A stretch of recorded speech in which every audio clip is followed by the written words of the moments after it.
مالا ٹھیک کہہ رہی ہے بگتو۔ ماں کے ماتھے پہ بال تھے اور وجود میں جلال آیا ہوا تھا۔ وہ گود میں سبزیوں کی پرات رکھے تخت پہ بیٹھی تھی، چھری والا ہاتھ اونچا کر کے بولی، بیٹیوں کی طرح پالا ہے ہم نے نسیم کو، اسے کہو میرے پاس آ جائے، وہ اکیلی نہیں ہے، ہم اس کے سائے بیٹھے ہیں ادھر۔ وہ کچن میں آئی تو ڈرتی کچن کی طرف کھلتا دروازہ نیم ہوا تھا۔ کیف وہاں کافی بناتا نظر آ رہا تھا۔ آہٹ پہ پلٹا اور اسے وہاں کھڑے دیکھا۔ وہ خوابیدہ آنکھیں لیے بالوں کو گول مول جوڑا بنائے ہوئے تھی۔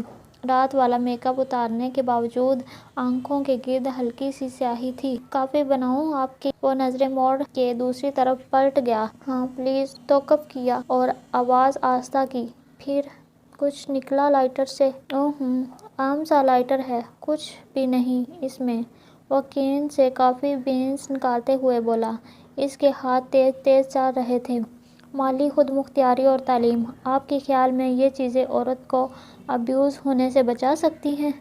فلٹر پیپر لگا کے کافی بینز اندر ڈالے، پھر اس کمپارٹمنٹ کو کھڑک کر کے بند کیا اور مشین آن کر دی۔ تمہیں اختلاف ہے؟ مالا کو تعجب ہوا۔ کیف اس کی طرف پلٹا، کاؤنٹر سے ٹیک لگائی اور سینے پہ بازو لپیٹ لیے، جوکرز کی کینچی بنائی۔ ساری لڑکیاں ابیوز ہوتی ہیں باس، بخت بی کی بیٹی اپنے شوہر کے ہاتھوں اور الیٹ کلاس کی لڑکی اپنے بوائے فرینڈ کے ہاتھوں، یہ دونوں باتیں مختلف ہیں۔ کافی میکر سے پانی ابلنے کی آواز آ رہی تھی، سارے میں کافی کی خوشبو پھیل گئی تھی۔ ایک ہی بات ہے، غریب کی لڑکی چائے دیر سے لائے تو شوہر کا موڈ خراب ہوتا ہے اور اس کو مارتا ہے۔ امیر کی لڑکی پارٹنر کے ساتھ ڈرنک نہ کرے تو پارٹنر کا موڈ خراب ہو جاتا ہے، اس کو خوش رکھنے کے لیے وہ ڈرنکس پہ لگ جاتی ہے، دونوں ابیوز ہوتی ہیں، غریب لڑکی بھی اور امیر پڑھی لکھی لڑکی بھی۔ تو وجہ کیا ہے؟ وجہ یہ ہے کہ باس، کسی نے عورتوں کو نہیں سکھایا کہ مردوں کے ساتھ کیسے رہنا ہے اور کسی نے مردوں کو نہیں سکھایا کہ عورتوں کے ساتھ کیسے رہنا ہے۔ کافی گرم مگ اس کی طرف بڑھایا۔ انٹرسٹنگ، خیر آج جیولرز پہ چلتا ہے؟ گولڈ لینا ہے تو چند دن ٹھہر جائیے۔ وہ اب اپنی کافی کے لیے فریش بینز ڈال رہا تھا۔ تولہ ابھی 1,70,000 کا ہے، ایک ہفتے میں یہ 90,000 تک گرے گا۔ تمہیں کیسے پتا؟ کیف نشانے اچکائے، مجھے پتا ہوتا ہے۔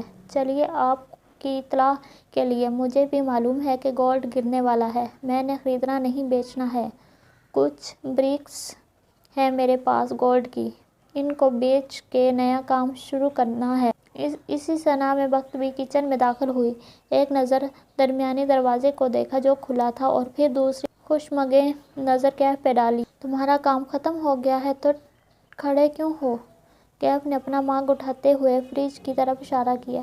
میں کشمالہ بی بی سے کہہ رہا تھا کہ پتہ نہیں کون ناسمجھ ہے جو ڈبل روٹی کو فریج میں رکھ دیتا ہے، حالانکہ فریج میں رکھنے سے ڈبل روٹی جلدی خراب ہوتی ہے، اس کو ہمیشہ باہر روم ٹمپریچر پہ رکھتے ہیں۔ معصومیت سے کہہ کے اپنا مگ لیے باہر نکل گیا۔ بخت بی نے پیر پٹکا۔ میں بتا رہی ہوں باجی، یہ ڈرائیور کم اور وارداتیہ زیادہ لگتا ہے مجھے۔ وہ دل کھول کے ہنس دی۔ تبھی فون پہ ماہی کی کال آنے لگی۔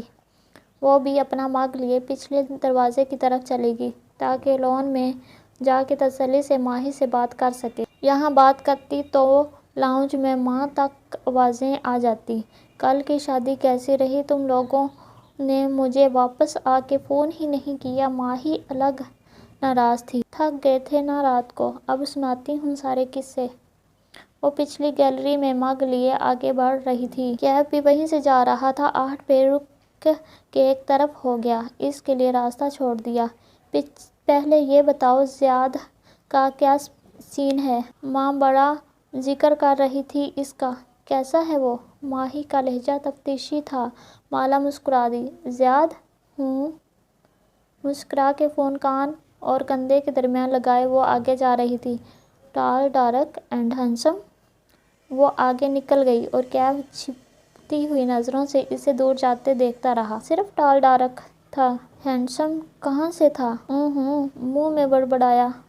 اگلا آدھا گھنٹہ وہ لان میں بیٹھی کافی پیتے ہوئے ماہی کو ساری شادی کا قصہ سنائے گئی۔ کس نے کیا پہنا، کون کون آیا، کون پہلے ملا اور کون نہیں ملا، اور ماہی کا فیورٹ سوال، کھانے میں کیا تھا۔ کال بند ہوئی تو اس نے دیکھا ماں اب لان میں چلی آ رہی تھی۔ ماں اس وقت پودوں کی دیکھ بھال کرتی تھی اپنے فربہ وجود کے ساتھ۔